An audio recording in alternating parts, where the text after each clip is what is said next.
காமம், காஞ்சனம், கீர்த்தி இதெல்லாம் விடணும் அப்படின்னுட்டு பகவான் ராமகிருஷ்ணர் அடிக்கடி சொல்லுவார். அவருடைய காஸ்பலில் திரும்பி திரும்பி படித்து பார்த்தா 3 காமம், காஞ்சனம், கீர்த்தி அப்படின்வார். இந்த 3 இருக்கிற வரைக்கும் ஒருத்தன் பகவான் கிட்டக்கே போக முடியாது, பகவானுடைய அனுகிரகம் அவனுக்கு கிடைக்கவே கிடைக்காது அப்படின்வார். ஆனால் வேதாந்தங்கள்லாம் இந்த காமம், காஞ்சனம், கீர்த்தியெல்லாம் விடணும் தான் ஒத்துக்கிறது. ஆனால் அதுக்கு மேலே போகிறது வேதாந்தம். என்ன போகிறதுன்னா, நான் எனது ரெண்டும் விடணும். அது ரெண்டும் விட்டால் தான் ஞானம். நான் அப்படிங்கிறது ஒன்றும் எனதுங்கிறது ஒன்றும் இருக்கிற வரைக்கும் ஞானம் வரவே வராது. நம்ம தியாகராஜான்னு ஒரு சுவாமி திருவாரூரில் இருக்கார். நம்ம ஒரு அனிமல்ஸ்லேயே கிங்காக இருக்கிறத நம்ம என்ன சொல்கிறோம்னா சிங்கம், காட்டு ராஜா அப்படின்னு சொல்கிறோம். மரத்தில் அரச மரம் இருக்கே, அதுதான் அந்த மரங்களுக்கே ராஜா. தமிழில் அரசன்னு பேர், அரச மரம். அதுமாரி கருடனை பக்ஷி ராஜா. ஒருத்தர் பெரிய வித்வானாக இருந்தால் அவரை ராஜான், பண்டித ராஜா அப்படிலாம் சொல்லுவாள். இப்போ எதில் ஒருத்தர் ரொம்ப பெரியவராக இருக்காரோ அதில் அவர் ராஜா. திருவாரூரில் சுவாமிக்கு தியாகராஜர்னு பேர். அப்போ அவர் சாக்ரிஃபைஸ் பண்ணியிருக்கிறதுல பெரிய ராஜா. அவரை மாதிரி இன்னொருத்தர் சாக்ரிஃபைஸே பண்ணியிருக்க முடியாது. அதனால தான் அவருக்கு தியாகராஜான்னு பேர் வந்திருக்கணும். அவர் என்ன தியாகம் பண்ணினார்? எல்லாருக்கும் நிறையா பணத்தை எடுத்து கொடுத்தாரா? தன் சொத்தெல்லாம் கொடுத்துட்டாரா? என்ன கொடுத்தார்? என்னத்தை சாக்ரிஃபைஸ் பண்ணினார்? எதை சாக்ரிஃபைஸ் பண்ணினதுனால அவருக்கு அந்த பேர் வந்தது அப்படின்னா, நான்கிறத விட்டுவிட்டார். அவர் அதை சாக்ரிஃபைஸ் பண்ணிட்டார். அதுதான் ரொம்ப கஷ்டமான ஒரு விஷயம். நம்ம வாழ்க்கையிலே சின்னதாக பார்ப்போம். கோவிலுக்கு போவோம், ஒரு வெத்தலைப்பாக்கு இதெல்லாம் தட்டு வச்சு சுவாமிக்கு அர்ச்சனை பண்ணுறதுக்கு நின்றுருப்போம். அங்கேருந்து அந்த பூஜை பண்ணுறவர் வருவார்.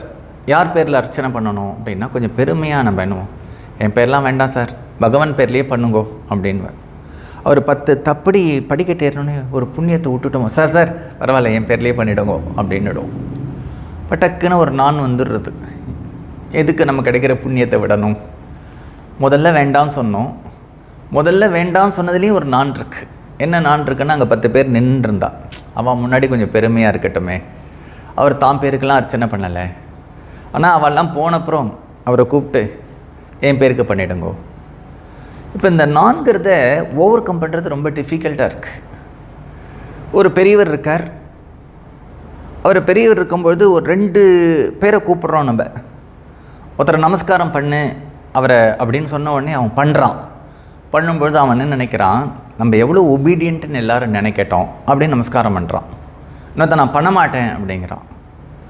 அவன் என்ன சொல்கிறான், நான் எதுக்கு பண்ணணும் இவருக்குங்க. 2 பேரும் ஒன்று தான்.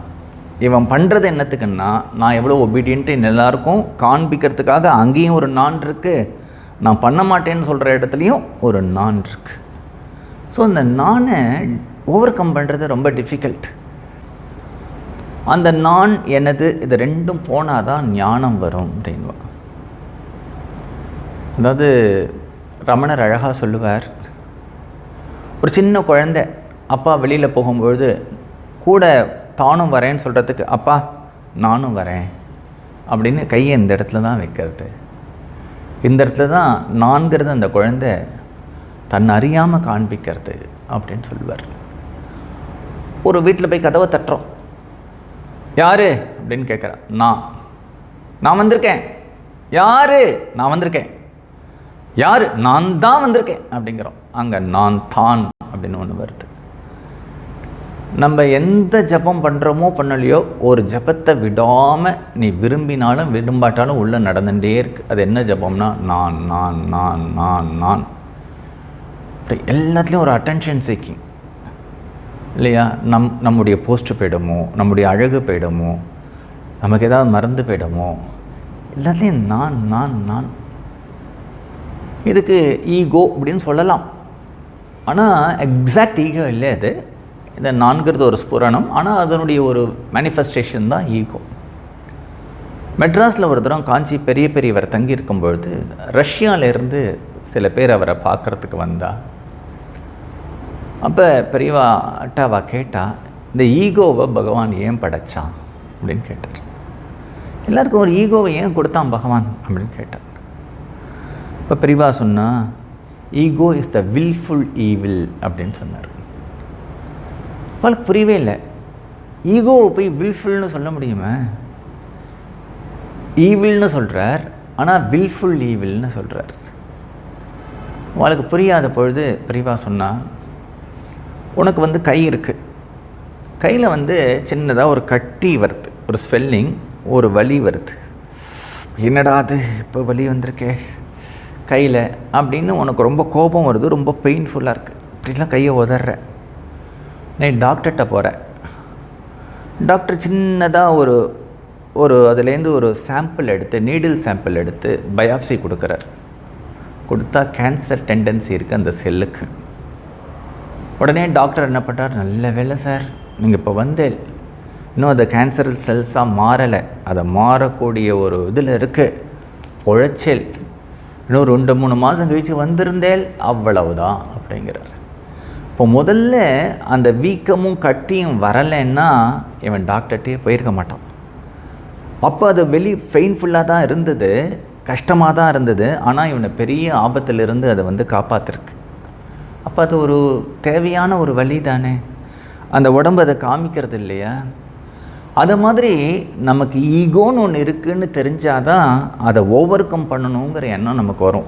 நம்ம அதை ஜெயிச்சிட்டோம் அப்படின்னாக்க வரவே வராதே. அப்புறம் நம்ம ஈகோ இல்லைன்னு நினச்சிட்டு போய்டுமே. ஒருத்தர் இருந்தார், அவர் 10 பேருக்கு குருவாக இருந்தார். அவர் எல்லோரும் குருன்னுவா, பாத பூஜை பண்ணுவா, தலையில் கிரீடம் வைப்பா, மாலை போடுவா, அவர் எல்லோரும் கொண்டாடுவா. நிறைய பேருக்கு தெரியும், அவர் 100 பேர் 1000 பேர் அவர் பின்னாடி இருக்கா. ஒரு நாளைக்கு அவர் தான் குருவாக பார்க்குறதுக்கு போனார். போகும்போது அவர் தன்னோட குருவுக்கு இப்படி விசிறின்னு இருந்தார். விசிறும்பொழுது என்ன ஆச்சுன்னா, இவரை குருவாக பெரியவராக நினச்சிட்டு சில பேர் இருக்கால, சில பேர் அங்கே வந்துட்டா. வந்த உடனே இவருக்கு ரொம்ப வெக்கமாக போயிடுது. இவாள்கிட்டே நம்ம குருவாக இருக்கோம், இன்னொருத்தருக்கு நம்ம விசிறின்னு இருக்கோம், இவா நம்மளை பற்றி என்ன நினைப்பா, இவருக்கு இன்னொரு சுவாமி இவருன்னும் பெரியவர் இல்லை போல இருக்குன்னு நினச்சிடுவாளோ அப்படின்றதுனால அந்த விசிறியை கீழே போட்டுட்டு திருன்னு முழிச்சார். இப்போ அவர் என்ன நினைக்கிறார், எனக்கு நான்லாம் இல்லை, நான் ரொம்ப பெரிய ஆளாக்கான்னு நினைக்கிறார். ஆனால் அவருக்கு நான் இருக்குங்கிறத அந்த ஒரு இன்சிடெண்ட் என்ன பண்ணுறது, காமிச்சு கொடுத்துருத்து. அவருக்கு இப்போ கொஞ்ச நாள் கழிச்சு ஒரு நார்மல்சிக்கு வரும்போது அவருக்கு ரொம்ப வெக்கமாகிடுது. நம்ம இதெல்லாம் ரொம்ப ஓவர் கம் பண்ணின ஒரு ஆள் தான் நம்ம நினச்சிட்டு இருந்தோம். நமக்கு அப்படிலாம் அயன் மைண்ட்லாம் இல்லைன்னு நினச்சிட்டு இருந்தோம். கடைசியாக நம்ம குருநாதருக்கு சேவை பண்ணிட்டு இருந்தோம். இப்போ நம்மளே ஏதோ 10 பேர் நம்ம பின்னாடி சுற்றின்னு இருக்கிறவன் ஒருத்தன் வந்த உடனே நமக்கு மனசில் ஒரு எண்ணம் வந்துடுத்து. என்னன்னா, அவன் முன்னாடி நம்ம விசிறினா நம்மளை பார்த்து அவள் என்ன நினைப்பா, அப்படி நம்மளையே அவள் ரொம்ப பெரியவாளை நினச்சிட்டு இருக்காளே அப்படின்னு ஒரு எண்ணம் வந்துடுது. வந்த உடனே பொட்டுன்னே விசிறியை தூக்கி போட்டு ஓடி போயிட்டான். ஆனால் அது அவனுக்கு வேணும். அது கடவுள் தான் அத்தகைய ஒரு நிகழ்ச்சியை கொடுக்குறார். ஏன்னா, அப்பா நீ இந்த நான் என்னதெல்லாம் ஜெயிச்சிட்டேன்னு நினைக்காத, அது உங்கள்கிட்ட இருக்குது. உன்னை பற்றி நீ ரொம்ப பெரிய எஸ்டிமேட்லாம் பண்ணிக்காத, நீ இன்னும் கீழே தான் இருக்க அப்படிங்கிறத உனக்கு உணர்த்துறதுக்கு தான் அந்த சம்பவம்.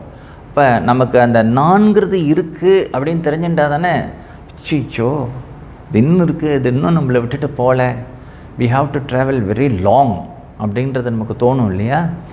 அதனால் அந்த ஈகோங்கிறது எதுக்காகன்னா, அது நமக்கு இருக்குது, அதை நம்ம ஓவர் கம் பண்ணணும், அதை எரேஸ் பண்ணணுன்றதுக்கு தான் பகவான் அடிக்கடி பல சம்பவங்கள் மூலமாக அந்த நான்கிறது இருக்குங்கிறத நமக்கு உணர்த்துறான். அது உணர்த்தலைன்னா நம்ம இல்லவே இல்லையாக்கோன்னு நினச்சிட்டு அதெல்லாம் நம்ம ஜெயிச்சிட்டோமாக்கோன்னு நினச்சிட்டு படும் குழியில் போய் விழுந்துருவோம் நம்ம. அதனால் ego is the wilful evil அப்படின்னு ரொம்ப அழகாக அவர்களுக்கு ஒரு பதில் சொன்னார்.